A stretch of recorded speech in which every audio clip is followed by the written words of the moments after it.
Estamos de volta com Política em Pauta, mais uma oportunidade para a gente falar sobre política, discutir esse tema tão rico, né? Tão quente, que nos causa tanto entusiasmo. Ah, você não tem entusiasmo pela política não gosta da política? É que a gente sempre fala por aqui, não é? A política ela é necessária para qualquer população, para qualquer civilização, para qualquer sociedade, para qualquer comunidade, para qualquer indivíduo. Porque é a política que direciona as comunidades, a política que dá as diretrizes para nós relacionarmos uns com os outros, com as instituições, com o poder público. Ela que referencia a nossa vida. Então, no dia a dia, você faz política assim, às vezes nem sabe. Você que é um vendedor, você que é um comunicador, você que vende as suas ideias, que passa as suas ideias, você que se relaciona com a sua família, isso é política, não é? Aí, às vezes, você pensa, né, que, às vezes, os políticos não são muito bons, são aqueles que você joga na valeta dos piores, na valeta suja, e aí acaba trazendo esse preconceito com a política. Mas você deve, sim, conhecer sua política e debater com consciência, com legitimidade política. E como fazer isso? É acompanhando, né, através de leituras, de programas como este aqui, de podcasts como esse, para você estar mais embasados, ainda mais nesse período que estamos em pré-campanha eleitoral, e você, meu amigo ou minha amiga, que vai votar nesse ano, vai decidir, né, quem será o próximo prefeito da sua cidade, o próximo vereador, ou se vai haver reeleição para vereadores na sua Câmara Municipal. Então, a decisão é sua. Então, por que não decidir com consciência? É esse o propósito Política em Pauta, que está trazendo aqui pré-candidatos a vereador e também a prefeito, não só de Governador Valadares, mas de toda a região. Inclusive, nós temos uma playlist de várias entrevistas que fizemos aqui, que você pode acompanhar aqui no Política em Pauta do Estúdio A Show. E hoje vamos receber aqui uma pré-candidata do PL, a primeira entrevistada mulher aqui do nosso podcast. Eu fico muito feliz por isso. Ivana Reis está aqui conosco hoje. Ivana, obrigado por aceitar o nosso convite. Eu aqui agradeço, né, pela oportunidade, o prazer de te conhecer pessoalmente, e estamos aqui para falar, né, nos mostrar aos cidadãos valadarenses a fim de conquistar, né, essa confiança em nos enxergar como representantes, tão logo passem as convenções e nos tornemos candidatos, né? Ivana, antes da gente colocar a política em pauta, como o nome do programa diz, vamos conhecer um pouco mais a Ivana, fazer um raio-x, vamos falar um pouquinho da Ivana, das suas origens, da sua profissão, da sua carreira, família e tudo mais. Sim. Por favor. Eu nasci em Governador Valadares, né? Tenho 53 anos. Toda a vida a minha vida foi como a de todo cidadão valadarense, né? Pessoa que nasceu pobre, raiz pobre, fui moradora do Carapina, filha de empregada doméstica, então cresci mais ou menos ali, né, pelas casas dos patrões, e através disso a gente vai adquirindo cultura. É incrível, sim, mas vamos adquirindo cultura. Posteriormente a isso, eu morei em Portugal, estive em Portugal, antes, fui casada, divorciei, tenho um filho desse primeiro casamento, fui a Portugal, acabei voltando para o Brasil, me casei novamente, tenho mais 3 filhos, então são 4 filhos, 3 rapazes e uma moça. E hoje eu tenho uma netinha. Todos aí, todo mundo, vamos colocar o nome de todo mundo. Então tá, o primeiro é o Leonardo, aí vem Matheus, Lucas e Débora.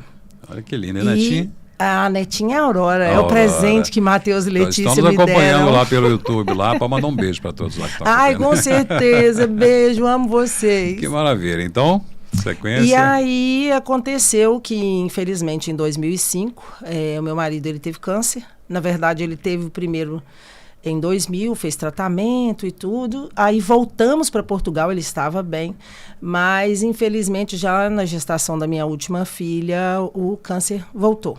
Então, voltamos para o Brasil, na esperança que fosse como o primeiro tratar e ficar bem, mas isso não aconteceu. Então, eu fiquei viúva aos 34 anos, com 4 filhos para criar. Sinto Débora com 6 meses, Lucas com 2 anos e meio, Matheus com 7, Leonardo com 13. Então, assim, essa foi a maior batalha que eu já enfrentei na vida. Porque eu tinha uma extrema preocupação, porque naquele momento eu tinha que ser pai e mãe. Eu tinha que ter o amor, o carinho, o direcionamento de uma mãe, mas eu tinha que ter deles o respeito através dos limites e que eles compreendessem que eu fazia tudo aquilo num papel duplo e que era para o bem deles. Na adolescência sempre tem, né, uma reclamaçãozinha aqui ou ali, mas eu costumo fazer uma brincadeira de dizer o seguinte: graças a Deus, se você pegar os 4 CPFs e bater lá na polícia, tá tudo limpinho. Bom. Então eu consegui, né, fazer aquilo que era necessário. Então já saí do Brasil 2 vezes, todas 2 para Portugal.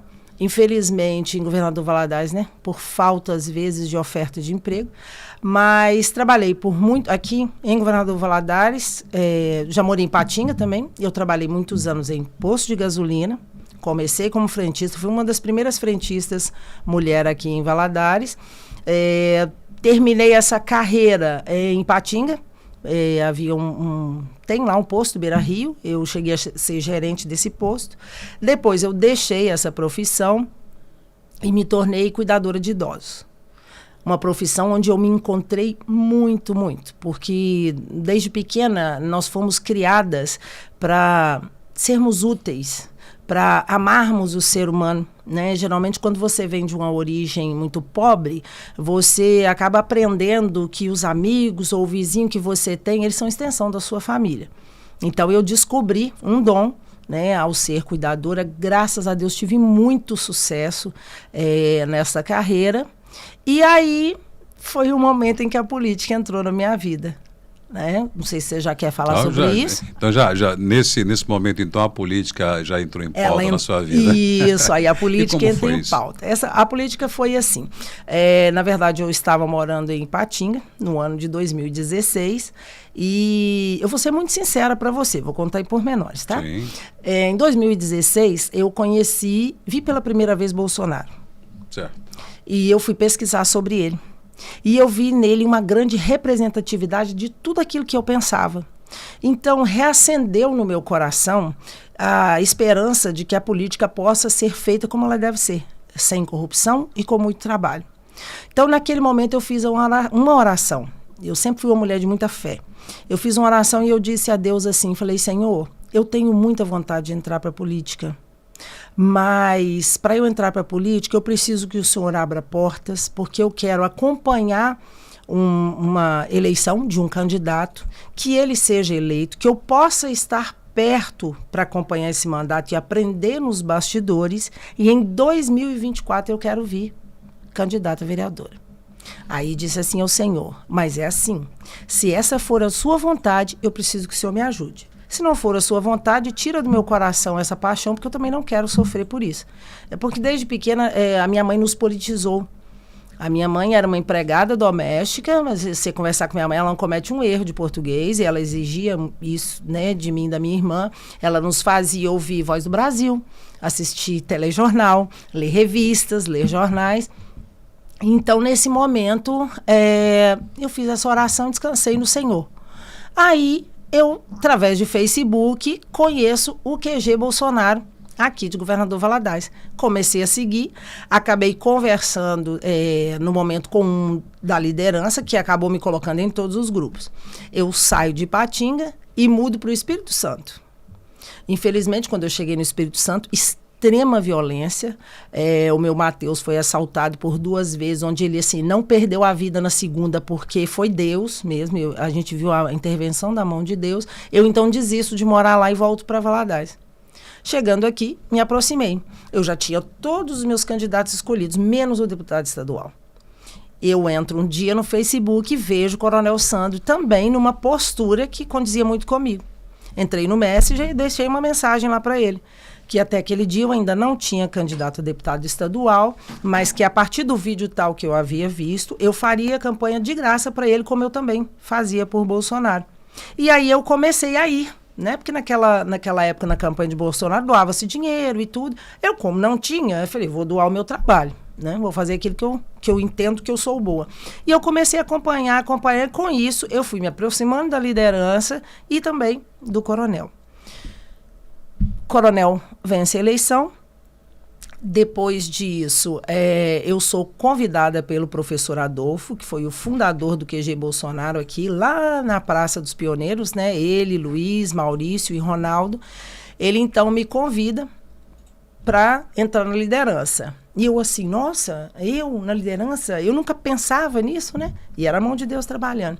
Aí ele falou, não, eu quero que você venha para a liderança como a primeira mulher e que você seja minha vice-presidente. Eu falei, você tá ficando doido? Eu falei, Adolfo, eu sou uma pessoa tão assim, operacional.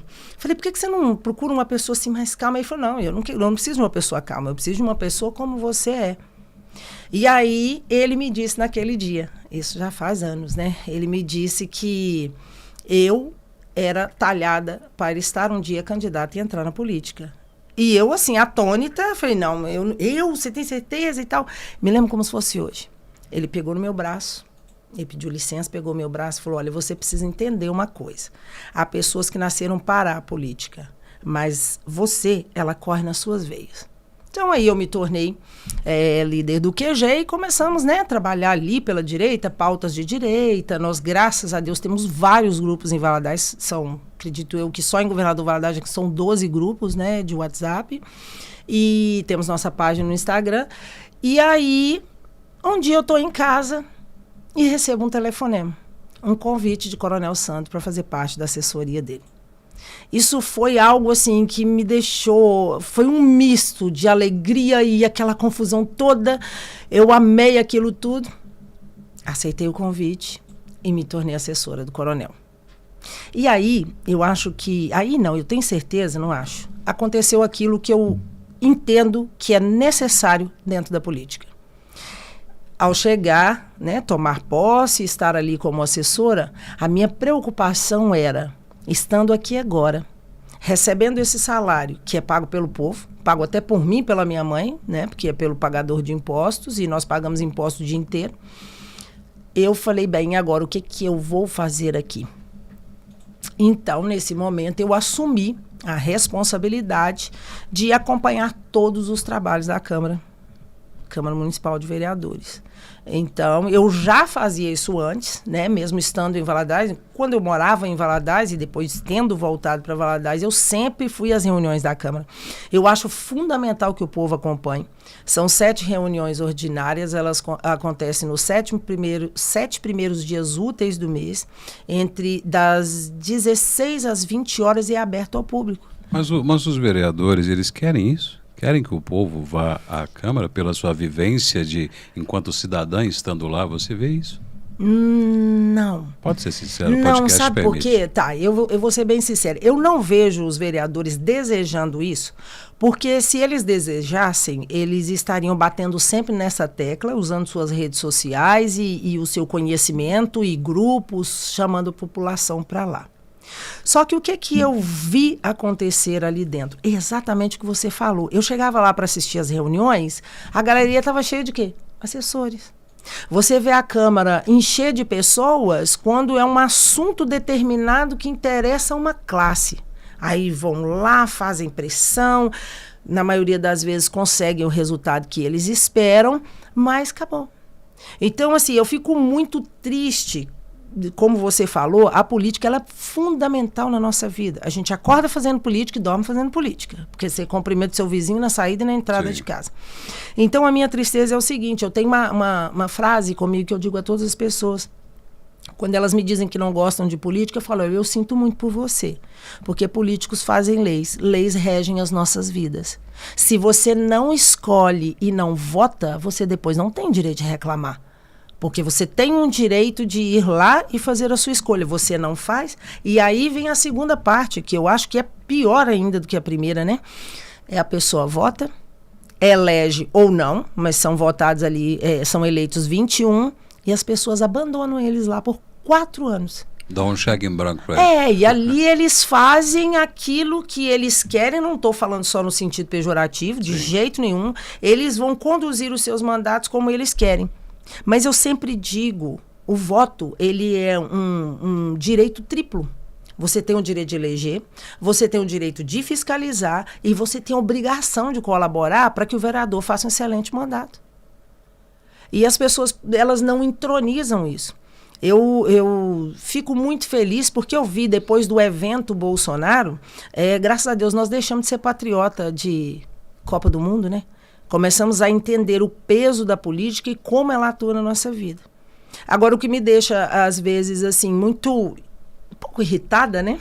É que generaliza-se que o político é corrupto, né? Isso foi incutido na cabeça da população e porque a maioria deles foi e é realmente. Mas nós temos muitas pessoas boas na política. Coronel Sandro, hoje, ele é para mim um referencial. Eu estive ali no primeiro mandato inteiro como assessora dele. Logo depois, eu fui trabalhar na área da saúde, né? Que eu vou pontuar logo em seguida.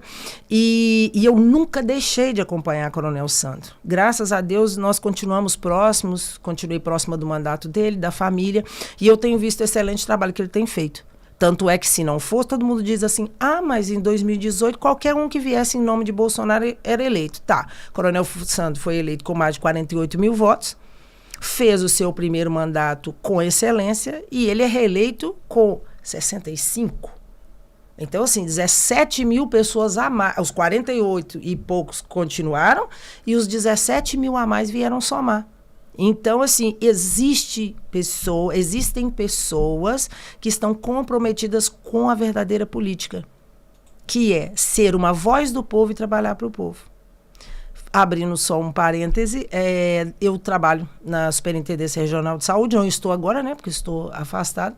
Trabalho na Superintendência Regional de Saúde, no setor de distribuição de vacina. Olha só, a pegadinha, né? Que situação, hein? Uma bolsonarista no setor de vacinas. Que situação. E ali eu tenho visto, no meu trabalho, um caos. Valadares é macro-região. Então, atende, né, nossa cidade e mais outras 50 cidades. E a reclamação que a gente mais ouve lá, as pessoas não estão indo vacinar. Depois do advento do Covid, de tudo que se falou daquela vacina, uns com conhecimento e a maioria sem, então as pessoas elas começaram a criar uma resistência contra as vacinas. Aí eu digo para você assim, isso é preocupante. Porque enquanto eu, como adulta, disser assim, tem uma vacina ali, mas eu não quero tomar, isso não é problema. Agora, uma criança, e eu não estou falando de vacina do Covid, eu estou falando das vacinas que são chamadas vacinas de rotina. Eu não sei se você se lembra, há bem pouco tempo, nós tivemos um surto de sarampo. Sim. E isso acontece por quê? Porque as pessoas deixam de se vacinar. Então, às vezes, doenças erradicadas, elas vão voltar. E com vacinas comprovadamente eficazes, né? Tivemos exatamente, aí a erradicação da poliomielite há décadas, né? Acho que são, não sei se é... A década de 80. Não, acho que década de 60, não sei quando ela começaram os estudos. Foi no final da década de 70, no início de 80, que houve o último caso comprovado de poliomielite no Brasil. E aí, olha a agora eficiência. pode voltar por essa ausência. Com certeza, né? por essa ausência. Eu via lá os municípios, assim, o pessoal se desdobrando, porque eles quase que têm que ir de casa em casa, porque as mães não querem vacinar os filhos. E isso me preocupa muito, porque o dinheiro público, eu acho que eu nem devia chamar de dinheiro público, eu tinha que chamar de dinheiro do povo, né? É com ele que se compra todas as vacinas e se põe à disposição da população. E aí você vê que a população não usa. E a gente vê aquelas vacinas jogadas fora, que não é vacina jogada fora, não é dinheiro jogado fora, que poderia estar sendo investido em outra área da saúde. Então as pessoas elas precisam se conscientizar sobre política e sobre todo o benefício que ela traz e como que se fiscaliza um político. E para fiscalizar o legislativo você tem que ir lá. Então, algumas vezes, ali sendo assessora do coronel, na época nós tínhamos um grupo de pessoas muito conscientes, a gente chamava de grupo de oposição, porque infelizmente a gente ali defendia a cidade, né, do interesse do cidadão. Então, houve muitas vezes que com esse grupo nós fomos lá e conseguimos derrubar a votação. Conseguimos derrubar empréstimos que o prefeito queria fazer, que não tinha lógica, porque o orçamento anual já estava aprovado. Então, isso é extremamente necessário. E aí, nasce esse desejo meu por política. Eu digo mesmo, eu sou apaixonada por política, apaixonada, porque a fé, ela rege minha vida. Eu sou cristã, a fé rege minha vida. E eu sempre digo, na política, é um lugar onde você cumpre a parte B do primeiro mandamento, que é amar a teu próximo como a ti mesmo. Porque eu costumo dizer o seguinte, se uma pessoa chega na porta da minha casa e me pede um prato de comida e eu ofereço, eu matei a fome dele ali naquela hora. Mas chegando lá no Legislativo, com muita sabedoria, guiada também por Deus e por todas as pessoas que estiverem à minha volta, que quiserem me auxiliar, e eu crio um projeto de lei, e esse projeto de lei é aprovado, são quase 300 mil habitantes que são beneficiados através desse projeto de lei. Então, eu não estou na política, é pelo dinheiro, é pelo status, tudo isso vem junto, é óbvio, mas como uma representatividade feminina que pretende chegar lá e, se chegar, sabe o que fazer. Me preocupa muito essa questão de cota, né? A cota vem dizer que é para que haja representatividade. Tá, mas vamos lá que na política isso é muito complicado. Porque você pega aí, 30% de uma legenda tem que ser constituída por mulheres. As mulheres estão ali. Mas e agora? Sendo elas votadas e chegando lá, o que é que vão fazer? Elas vão esperar aquele curso que é dado pela Câmara para quais são as funções do vereador e como ele deve desempenhar o trabalho. Perde-se muito tempo. Sim. Perde-se muito tempo aí nesse inteirinho, e vão perder muito tempo. E, assim, eu acho que quando você pretende um cargo, seja ele qual for, iniciativa privada, iniciativa pública, o que for, num órgão público, você tem que, no mínimo, saber, ter noção daquele cargo. Então, eu fico muito preocupada vendo aí essa multidão que nós vamos ter que pré hoje e que se tornaram candidatos, de pessoas que nunca puseram pé lá na Câmara. Eles não sabem nada, não sabem como funciona, eles não conhecem os trâmites, não conhecem a lei orgânica do município, não conhecem nada. Aí, e muitas vezes nem o papel do vereador, né? O papel constitucional do vereador, né? Exatamente. E aí que está o maior problema. Isso aí é o perigo, porque assim, quando alguém me pergunta qual é o papel do vereador, eu tento dizer de uma forma bem simples. A função do vereador é fiscalizar o executivo, fiscalizando assim as secretarias, fiscalizar onde está sendo gasto o dinheiro do orçamento anual, né?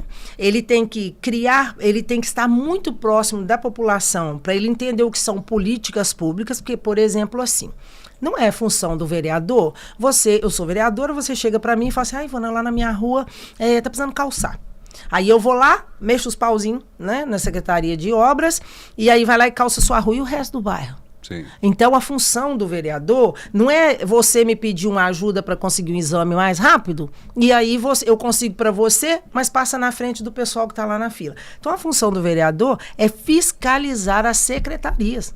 É chegar lá e falar, olha, assumiu, chega lá na Secretaria de Obras, como é que está o planejamento, quais são as áreas da cidade e tudo, e ele vai opinar ali, porque ele é um representante do povo. Ele deixa ali a porta do gabinete dele aberta para ouvir a população, você não vê isso.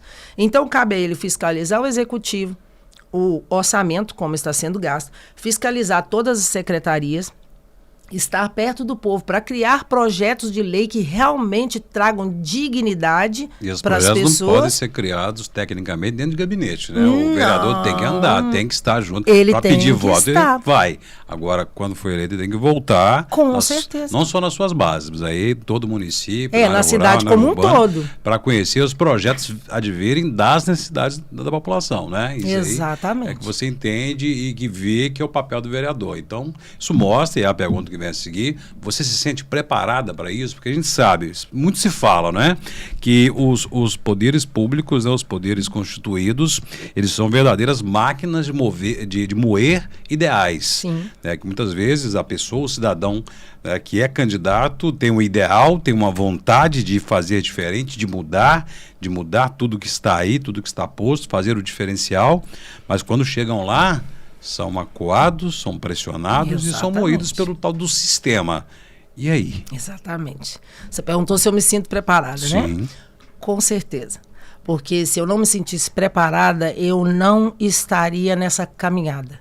Ela é extremamente exaustiva e, como eu costumo dizer, ela é árdua, ela é exaustiva, ela cansa porque a população hoje tem as costas viradas para a política. Isso não pode acontecer. Há necessidade de primeiro fazer uma conscientização com a população, né?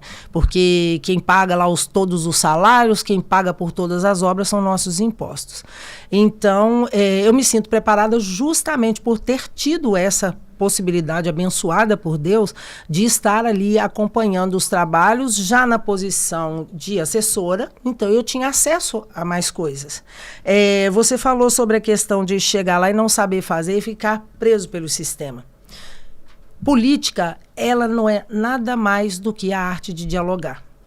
Então, uma pessoa que chega ali, né, chega no legislativo, cheia de muitos ideais, intransigente, dificilmente essa pessoa vai conseguir fazer alguma coisa. Porque, por exemplo, na nossa Câmara são 21. Né? Tem o presidente da Câmara, que ele fica ali, ele só vota se houver empate num projeto de lei. Então, se você não tiver conversação com os outros vereadores, como que você vai conseguir defender alguma coisa? Então, há muitos projetos de lei que eles são criados realmente e eles são de muito interesse da população. Pode ser esquerda, pode ser direita, pode ser centro, pode ser quem for. Chega lá, senta todo mundo e assina, porque eles entendem que tem que ser assim, né? O bem da população. Então, além desse conhecimento que eu tenho essa paixão por política que me fez estudar e procurar saber e ter sempre a curiosidade e estando principalmente também na área da saúde, eu sempre fui uma pessoa muito acessível e eu sempre tive muito perto do povo, muito, sempre. Como assessora, tanto que eu acho até engraçado que eu fui assessor do Coronel só no primeiro mandato e até hoje recebo mensagens e telefonemas de pessoas que acreditam que eu ainda sou. E por que isso acontece? Porque eu não deixei o cenário político. No meu vídeo oficial da pré-candidatura, eu até digo que há 5 anos eu atuo nos bastidores da política de governador Valadares. E graças a Deus eu tenho respeito de muitas pessoas para isso. Um ponto fundamental também no trabalho do vereador, quando ele cria projetos de lei, e isso é bom até os outros pré-candidatos já ficarem sabendo, aqueles que não entendem, né, e o povo também, quando você cria um projeto de lei que ele demanda custo, e se isso não está não está no orçamento dentro de uma secretaria, porque normalmente um projeto de lei ele não está 100% dentro daquele orçamento que já foi planejado. Qual é a função do vereador? Ele tem que buscar recursos. E onde ele vai buscar recursos? Ele pode buscar na iniciativa privada, mas ele fundamentalmente tem que buscar com deputados estaduais, deputados federais e senadores. E graças a Deus, assim que passar pela convenção, né? Eu acredito e estou torcendo muito para eu passar pela convenção, eu já tenho esses apoios. Eu já tenho apoio de deputado estadual e de deputado federal. Então, eu creio que isso faz toda a diferença. Porque, assim, sabe, de sonho, a gente vive porque é a única coisa que a gente consegue de graça. Mas a gente tem que viver de trabalho. Então, quando você almeja um cargo, fosse na iniciativa privada, você vai fazer o quê? Você vai estudar, vai concluir a faculdade, você vai fazer cursos adicionais, você faz uma pós e tudo, e você vai se preparando para esse mercado de trabalho. Político não é esse cargo aí não é um trabalho. Você foi eleito pelo povo e você está ali representando o povo. É um servidor do povo. Exatamente. Então, o mínimo que você tem que ser é qualificado para isso. É conhecer o cenário.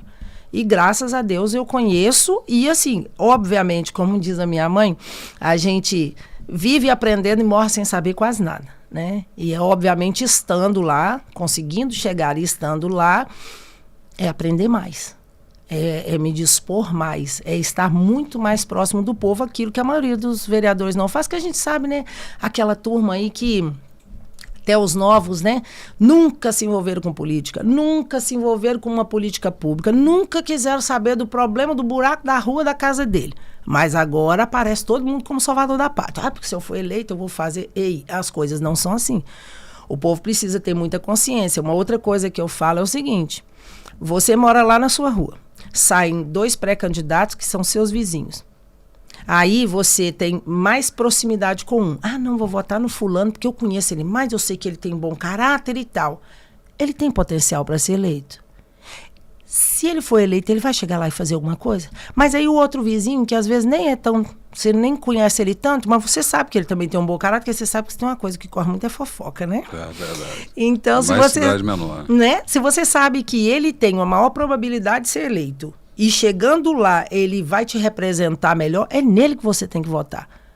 Tem que acabar esse negócio. 2 coisas tem que acabar no Brasil. Primeiro, você votar na pessoa porque só conhece, só porque ele é seu amigo. E a outra coisa que é fundamental. Eu costumo dizer sempre, só existe político corrupto porque existe eleitor corruptível. Tem pessoas que têm valor, outras têm preço. E quem tem preço é usado como mercadoria. É por isso que a política está do jeito que está. É porque as pessoas, elas se vendem. Só que quando ela se vende, é como se ela colocasse um revólver na própria cabeça, mas que tivesse um cano voltado para a população também. Então, é uma necessidade muito grande encarar a política com a responsabilidade que ela tem, porque ela faz diferença. Só para você ter uma ideia, há um tempo atrás eu estava nas minhas redes sociais, né, no meu Instagram, e eu recebi uma mensagem da Inara. A Inara mora em João Molevade. Inara é representante da ABESO, que é uma associação que ela trata sobre políticas, né, para tratamento de pessoas com obesidade.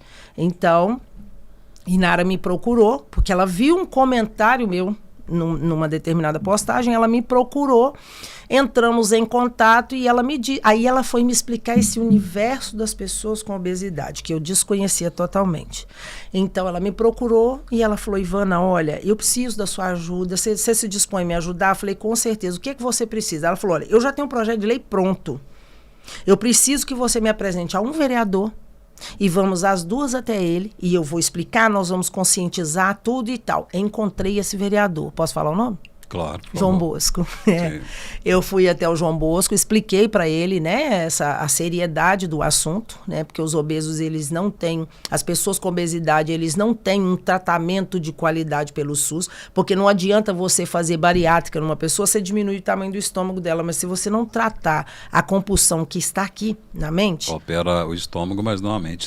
E o estômago também ele vai dilatar depois, né? Então, tem um projeto de lei, graças a Deus ele vai ser apresentado, ele será aprovado, nós vamos fazer uma audiência pública, depois nós vamos promover, né, um evento para conscientização das pessoas, também bares, restaurantes, estéticas e tudo, é muito constrangedor para uma pessoa com obesidade ele chegar num barzinho e ele ter que juntar 2 ou 3 cadeiras de plástico para ele sentar, porque ele tem medo de cair e ficar ali, né, como um espetáculo para todo mundo. Eu já vi casos, foi uma mulher, estava num bar, ela sentou, e ela, né, com obesidade, ela sentou. Quando ela foi levantar, simplesmente a cadeira agarrou no corpo dela. Imagina. Isso acaba com a autoestima de uma pessoa com o psicológico.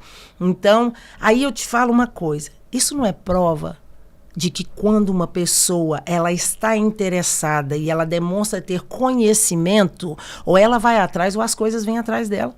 Encontra, por outro lado, um representante que se dispõe. Exatamente. Né? Então, é o ciclo perfeito acontece, né?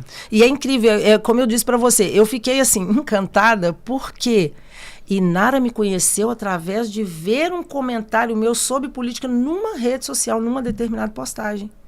E aí ela se sente à vontade para vir, me faz o convite e, obviamente, eu aceitei. Então, eu vejo hoje a mulher na política como... Nós somos seres assim mais... Vocês são mais racionais, né? E nós somos mais sentimento, né? À toa que Deus diz que nós somos vaso mais frágil. Na questão só de sentimento, tá? Eu deixei isso bem claro, porque, né? Uma pessoa que fica viúva com 34 anos, cria 4 filhos e são cidadão de bem, isso aí já mostra que a gente não é tão frágil assim. Então, a mulher, nós temos a qualidade de ter um olhar mais aprofundado para essas questões de política pública. Né? Porque nós estamos todo dia no posto de saúde, nós estamos atravessando a rua, a gente está pegando transporte para ir para o trabalho, então a gente vai entrando nesses lugares, nós vamos observando quais são os problemas. Conhece as dores e tem a vontade de cuidar. Exato, e a gente acaba na cabeça... da mulher, da mãe. Exatamente, e a gente acaba vendo qual é a solução. O que me deixa triste às vezes é que, como cidadão, diante de alguns problemas aí na cidade, a solução ela parece tão óbvia. E a gente pensa assim, gente, por que os nossos vereadores... Será que eles não enxergam desse jeito? Será que eles não passam por aqui? Eles não dependem disso? Então é fundamental. O cidadão... se eu não estiver enganada, eu acho que é no meu Facebook, havia uma mensagem que eu tinha deixado lá na bio que dizia mais ou menos assim: eu cansei de esperar que a solução viesse por outros. Então, por isso, eu me dispus a caminhar na política. E eu acho que tem que ser isso aí mesmo. Tem gente que ela tem preparação para ser de bastidor, que é fundamental. Político nenhum tem protagonismo se ele não tiver ao lado dele assessores competentes e uma população que também ajuda, né? E tem pessoas que nasceram para ser frente de batalha. E assim, isso aí eu sempre fui. Apoiando a sua bandeira e as suas propostas. Com certeza. Que bom, você resumiu bem aí essa parte final do nosso podcast, a nossa entrevista Política em Pauta, e política é isso, né? Felizmente estamos tendo aqui entrevistados que estão mostrando realmente que são preparados. O nível da nossa campanha aqui em Valadares será muito bom, muitos bons candidatos estão se apresentando, pré-candidatos nesse momento, e quem sabe depois, né, confirmados na convenção, se tornem realmente candidatos à Câmara Municipal de Valadares e, lógico, também à Prefeitura de Governador Valadares. É isso que a gente quer, né? Aos pré-candidatos a gente sempre pede. Todos vocês, né, vocês que vêm aqui na Política em Pauta, vocês que não virão aqui, convençam o eleitor a conhecer um pouco mais de política, convençam o cidadão a entender a política como ela é, convençam a ir às urnas. O grau de abstenção em Governador Valadares é muito alto, votos brancos, votos anulados é muito alto, dá para eleger 2, 3 vereadores, né, olhando a última contagem aí de votos não válidos, né? Então isso é preocupante. Então convença primeiramente e proponha a sua ideia depois. E lembrando que o poder legislativo, ele não é de forma nenhuma inferior ao poder executivo. Muitas vezes, às vezes pensa isso, às vezes vereadores falam isso. Não, a gente não pode fazer muita coisa, né? Porque depende do prefeito, depende da prefeitura, das verbas, não estamos com os braços... Não é isso. Tem como fazer muita coisa assim, principalmente cobrar, representar, né, em Valadares, né, talvez simbolicamente não é efeito negativo, Ivana, a prefeitura, o gabinete do prefeito fica acima da Câmara dos Vereadores. Sim, fica lá no quarto andar. Então, talvez, né, simbolizando esse discurso, essa narrativa errada de que o poder legislativo, né, que os vereadores não têm, são muito menos importantes que o prefeito, né, a gente tem que mudar isso. Eu ouso dizer para você que é totalmente contrário. Porque uma Câmara, um prefeito mandando lá para baixo um decreto de lei, a Câmara ela consegue vetar aquele projeto de lei. E são os vereadores que criam leis. Então, eles não são menos importantes que o Executivo. Cabe ao Executivo administrar. Mas, para ele administrar, ele tem que ter uma estrutura. E essa estrutura vem do Legislativo. Então, eles são tão importantes quanto um prefeito. E eu ouso dizer que até mais. Inclusive, os vereadores, né, os legisladores, podem criar leis caso o prefeito não aprova essa lei, não sanciona essa lei pode ser promulgada caso os vereadores entendam que seja a bem da comunidade, né, e se unam enquanto representantes populares e façam valer essa lei. E é aí a revelia dos interesses negativos do próprio executivo, né? Então isso a gente vê que é um poder autônomo, né, que tem a interdependência em relação ao executivo, e os vereadores têm que mostrar isso, têm que se revestir desse poder que é outorgado ele pela população através do voto e fazer valer esse poder para representar o povo, não com poder de autoridade per si, a autoridade de ser arrogante, de ser distante, de perder o cheiro do povo. Isso não pode. É isso que a gente pede a todos os pré-candidatos. Estou pedindo a você. Exatamente. E já vejo que você já é bem politizada, bem conscientizada. Ivana, foi um prazer ter você aqui. Eu que desejo toda a sorte do mundo na sua caminhada, na sua jornada, sucesso da convenção. Muito obrigada. E se assim quiser a sua legenda, você se torna uma candidata, e boa sorte na campanha. Deus abençoe. Eu agradeço muito, muito mesmo pelo espaço, pela oportunidade. Muito obrigado a você, um abraço a toda a sua família, seus pares, seus colegas e a todos os pré-candidatos que estão convidados a estar aqui conosco, porque o podcast Política em Pauta é justamente isso, discutir a boa política, não é? Então, as entrevistas estão no nosso playlist, pode acompanhar todas as entrevistas, vem muito mais por aí, porque nós estamos levando até você né? Querendo levar até você as propostas para você conhecer um pouco mais os candidatos. Principalmente os candidatos a vereador, né? Os pré-candidatos e futuros candidatos, porque na televisão e no rádio o tempo é tão pequenininho ali que não dá tempo. Então o vereador tem que ter aquele contato individual, pessoa a pessoa, grupo a grupo, casa a casa. E aqui no podcast a gente pode levar para de forma mais massificada, de forma mais abrangente, mais ampla, esse pré-candidato agora e o candidato futuro. Muito obrigado, continue nos acompanhando no podcast Política em Pauta no canal A Show. Maravilha.